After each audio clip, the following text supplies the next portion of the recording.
गड़ा हुआ खजाना। मित्रों, आज मैं फिर एक नई कहानी लेकर आपके पास आई हूँ। बहुत समय पहले की बात है।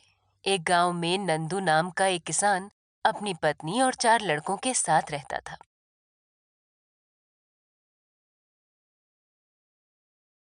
नंदू दिन रात खेती में मेहनत करके अपने परिवार का पेट पालता था।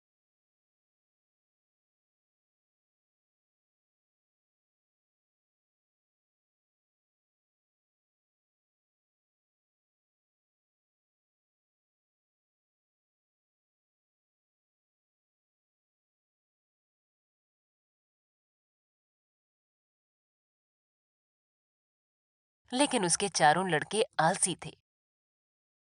उन्हें सवेरे देर तक सोने की आदत थी।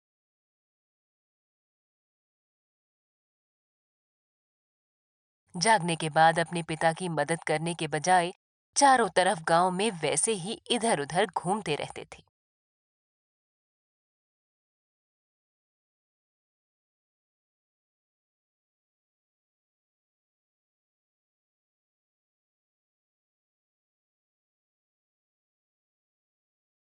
एक दिन नंदू ने अपनी पत्नी से कहा,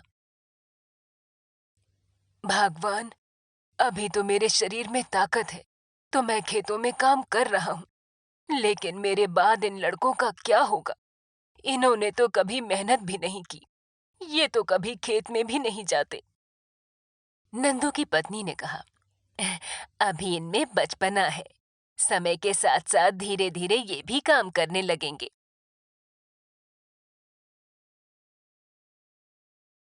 समय बीतता गया, लेकिन नंदू के लड़कों में कोई बदलाव नहीं आया। एक बार नंदू बहुत बीमार पड़ गया। वो काफी दिनों तक बीमार ही रहा। नंदू को चिंता होती रहती थी कि उसके जाने के बाद उसके बेटों का क्या होगा। एक दिन डॉक्टर ने भी जवाब दे दिया। तब नंदू ने अपनी पत्नी से कहा, लगता है मेरा अंतिम समय निकट है। जाओ, मेरे बेटों को बुला लाओ। नंदू की पत्नी रोती हुई गई और चारों लड़कों को बुला कर लाई। नंदू ने कहा, अब मैं ज्यादा समय तक शायद जिंदा नहीं रहूंगा, इसीलिए तुम लोगों को कुछ बताना चाहता हूँ। अगर तुम लोगों ने ध्यान से सुना तो समझ लो कि तुम सबकी जिंदगी संवर जाएगी। आलसी बेटों को समझ में आ गया कि पिताजी अब अपनी संपत्ति हमारे नाम करेंगे, जिससे आगे की जिंदगी आराम से कट जाए। बेटों ने एक साथ कहा, कहिए पिताजी, हम ध्यान से सुन रहे हैं। तब नंदू ने कहा, "अह, मैंने अपने जीवन में जो कुछ भी कमाया है, वो खजाना अपने खेतों के नीचे दबा रखा है। मेरे बाद तुम उसमें से खजाना निकाल कर आपस में बांट लेना।" ये बात सुनकर चारों लड़के खुश हो गए। कुछ समय बाद नंदू की मृत्यु हो गई।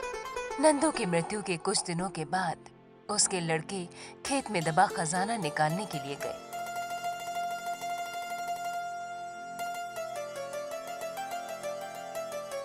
उन्होंने सुबह से लेकर शाम तक सारा खेत खोद दिया।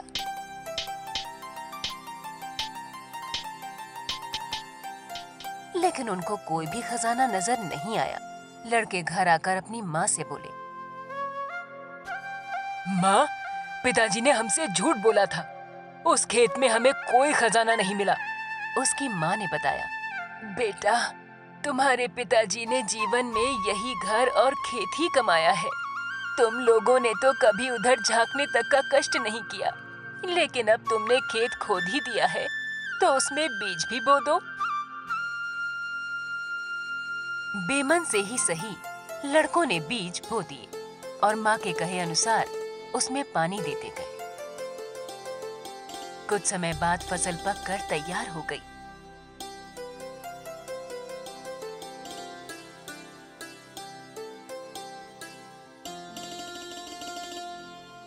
जिसको बेचकर लड़कों को अच्छा मुनाफा हुआ। पैसे पाकर वो बहुत खुश हुए, जिसे लेकर वो अपनी माँ के पास पहुंचे। तब माँ ने कहा, बेटा, आप समझ गए तुम्हारे पिताजी ने किस खजाने की तरफ इशारा किया था? तुम्हारी मेहनत ही असली खजाना है। यही तुम्हारे पिताजी तुमको समझाना चाहते थे। मित्रों, आशा है आपको ये कहानी पसंद आई होगी।